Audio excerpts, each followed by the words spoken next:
loving Savior Jesus Christ, and we remember and cherish the blessed preachings and teachings of our dearly beloved parents in the Lord. Greetings to all the beloved Almeida family, beloved preachers, beloved brethren, and beloved webcast viewers and visitors. Magandang umaga po sa inyo lahat. Ako ay nagpapasalamat sa ating pinakamamahal na Panginoong Hesus sa dakilang pagkakataon po na pinagkaloob na siya aking mapasalamatan sa araw na ito. Napakabuti na ating pinakamamahal na Panginoong Hesus. Salamat sa pagkakataong ito at salamat din po sa mahal na Panginoong Hesus na pinag-ingatan niya po kami sa aming pagbibiyahe po. Nakarating po kami dito sa dako po ng Los Angeles. Maraming salamat sa mahal na Panginoong Hesus. Pasalamat ako mahal na Panginoong Hesus dahil sa dinami-dami po ng tao na nilikha mga minamahal, isa ako sa kinahabagan na mapabilang po sa gawain ito ng The Jesus Miracle Crusade International Ministry. 1995 po na ako nakakilala sa banal na gawain ito after high school graduation. Mga minamahal, dahil ang inyong mabalingkod po ay lumaki po sa probinsya, mga minamahal, ang mga magulang ko po ay talagang mahirap po mga minamahal.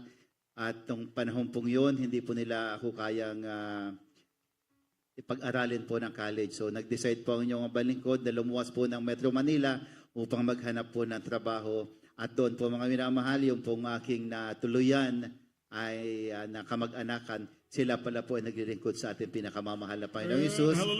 At maraming matagal na panahon po na pag-imbita po nila sa amin, pag-imbita sa akin na dumalo sa gawain ito. Subalit dahil nga po sa kabataan po mga minamahal, wala naman po akong karamdaman, wala namang mabigat na problema. Subalit, salamat sa mahal na Panginoong Hesus dahil isang araw, pumayag po ako mga minamahal na sumama sa banal na gawain ito. At doon po mga minamahal, mula nung nakatin ako, sa unang dalo ko pa lang po, nadama ko na po yung presensya ng ating pinakamamahal na Panginoong Hesus. Dahil hindi ko po mga minamahal maunawaan kung ano yung aking naramdaman na parang napakaligay, napakagaan na pakiramdam yung unang pagpasok ko po sa banal na gawain ito. Kaya napakabuti at pinakamamahal na Panginoong Hesus dahil hindi pa man ako nabautismohan, ay pinadama niya po sa akin ang banal na kanyang presensya. Kaya salamat sa ating pinakamamahal na Panginoong Hesus. Talagang simula po noon mga minamahal, ang inyong abalingkod ay kinahabagan na hanggang sa kasalukuyan, 1995 hanggang ngayon, nandito pa rin po sa kahabagan lang po natin pinakamamahal na Panginoong Hesus. Talagang pagtayo po sa pulpito, mga talagang nakakaba po mga minamahal at ayaw ko po mga minamahal talagang tumayo dito. Subalit alam niyo mga minamahal, kinakabagan din niya balingkod na mapabilang po sa The Jesus Finest Generation Choir. Bagamat itong una, ayaw ko po, pero sa kahabagan na po talaga ng mahal na Panginoong Hesus, pag tayo tinawag talagang kailangan sumunod po tayo mga minamahal. Kaya ang inyong balingkod, spiritual blessing po yan mga minamahal na kahabagan din po, hindi ginagamit din po sa kanyang mga nagawain, sa mga Bible studies po mga minamahal. Talagang patuloy pong lumalago ang banal na gawain at ang pinakamamahal na Panginoong Hesus. Dahil sa San Francisco po, meron po tayong bagong Bible sharing po sa mga youth naman po mga minamahal, sa mga kabataan po mga minamahal. Sa dako po ng San Francisco mismo, kaya napakalaking pagpapala po sa ating banal na gawain. Talagang napakabuti ng ating Diyos na nakilala dito sa gawain ito na pinakilala ng ating beloved parents in the Lord. Balikan ko po mga minamahal, sabi ko sa hirap po ng buhay dahil kaya ako napadako sa gawain ito. Ginamit po ng mahal na Panginoong Hesus yun at simula po noon, pagpapala po pinagkaloob na ating pinakamamahal na Panginoong Hesus. Sabi ko nga po, hindi ako kayang pag-aralin ng mga magulang ko noong mga panahong yun, pero talagang sa kahabagan ng mahal na Panginoong Hesus, ang inyong balingkod, nakatapos din po ng pag-aaral at talagang pinadama din po ng ating pinakamahal na Panginoon. Pinaranas din po sa akin ng ating pinakamamahal na Panginoong Hesus kung ano po yung professional na paghahanap buhay. Dahil sabi ko nga po, ako po ay lumaki sa probinsya. Kung kayo po, kung alam niyo po taga Quezon, kami po yung mga maglulukad po ang tawag mga minamahal sa bukid. Talagang ganun po ang buhay ko. Kaya nung una, akala ko gano'n na lang po talaga akala ko normal na yung gano'n na lang. Wala po akong pangarap mga minamahal ni makarating dito sa Amerika. Hindi ko po yan pinangarap. Subalit, ang plano ng ating dakilang Diyos po ang nasusunod. Kaya napakabuti niya mga minamahal. Dinala niya ako dito. Bagamat una, isa lang po ako lang po naglilingkod sa amin. sa buong pamilya na doon po yung mga pag-uusig. Pero sa tagal ng panahon mga minamahal, yung po mga beloved parents ko po, sila na po yung nagsasabi na binobroadcast na po nila na born again yan, taga Jesus Miracle Crusade International Ministry, dahil nakita po nila mga minamahal yung ating mga nagawain. Nung kita po nilang ilaw, mga minamahal talaga. Kaya labis-labis ang pagpupuli at pagpapasalamat sa ating pinakamamahal na Panginoong Isus. Hindi lang ako niligtas, pati po yung pinagkaluban po ako ng mahal na asawa at mga anak po na kami po ay sama-sama naglilingkod sa ating pinakamamahal na Panginoong Isus. At totoo po mga minamahal, pinagpala ako ng ating dakilang Diyos sa gawain ito. Ang pagbibigay po mga minamahal, nung una, nakakilala po ako dito. Ang trabaho ko po mga minamahal, service ko po ako sa Jollibee noong time na yon. Tunay na pinagpala po natin pinakamamahal na Panginoong Isus.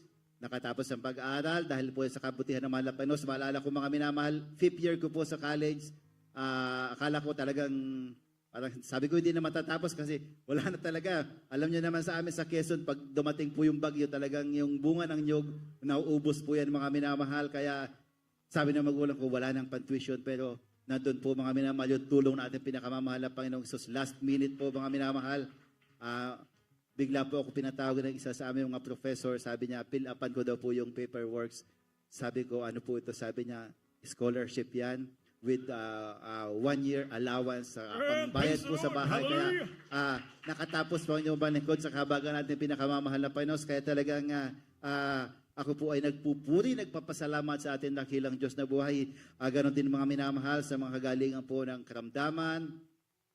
Bagamat hindi man po ako, subalit yung po aking mga anak, mga mila pa nagkakaroon ng karamdaman, sila po ay pinapagaling na ating pinakamamahal na Panginoong Isus. Yung pong nung nagkaroon po ng pandemic, 2020 mga minamahal, kami po isa sa mga una po nagkaroon ng COVID po doon sa dako po sa Fresno. Dahil sa Fresno po kami dati. Ay yung anak ko po yan mga minamahal, talaga akala ko po yung ating pinakamamahal na Panginoong Isus dahil kahit pag-upo po mga minamahal, hindi na po siya hirap na hirap po siya, hindi po siya makahinga. So talagang naman time na yon, first wave pa lang po yun, March. Talagang sabi ko, baka kuya ng mahal na Panginoong Isus. Sabalit, yan po ay pinanalangin namin na, hallelujah, praise the Lord. Hallelujah. Yung pong picture niyan mga minamahal, pinadala ko sa isa mga beloved children. At nag-pray request po kami mga minamahal. At alam niyo mga minamahal, Saturday po yun ng gabi. Nag-message po ang sa mga beloved children, kinukumusta yung beloved son ko. Sabi ko, meron nga pong ganon, pero sabi ng beloved, sa mga beloved children, Kuya, pinanalangin na ng mahal na pastor yung picture. At alam niyo po mga minamahalong umaga, Sunday po na ganito. Pinagaling po natin, pinakamamahal na Panginoon. Praise the Lord, hallelujah. At diyan po mga minamahal ngayon, talagang pinagpala natin, pinakamamahal na Panginoong Isus dahil binigyan din po ng katalinuhan, karunungan ng mahal na Panginoong Isus na magamit po sa kanyang nagawain bilang manunugtog po, nagpapiano po yung mga minamahal, saka nagigitara, saka yung isa po yung mga hinihipad, nalimutan ko pa tawag mga minamahal, praise the Lord, hallelujah. Salamat sa mahal na Panginoong Isus dahil ginagamit po yung mga anak ko sa kabutihan po na ating pinakamahal na Panginoong Isus. Pagpapala po mga minamahal, napakarami talaga mga minamahal na pagpapala kapag ikaw ay nagtapat sa ating pinakamamahal na Panginoong Isus. Talagang nandyan po mga minamahal, hindi lang kagalingan, ang pagpapala pong hindi lang pinansyal na pagpapala, maging pagpapalang spiritual po nandyan mga minamahal. Kaya tayo po ay tuloy-tuloy lang mga minamahal. Salamat po. Ito na po mga minamahal dahil kapos tayo sa oras. Lahat po ng kapurihan, kalawalhatian, kadakilaan at pagsamba sa ating pinakamamahal na Panginoong Diyos po lamang.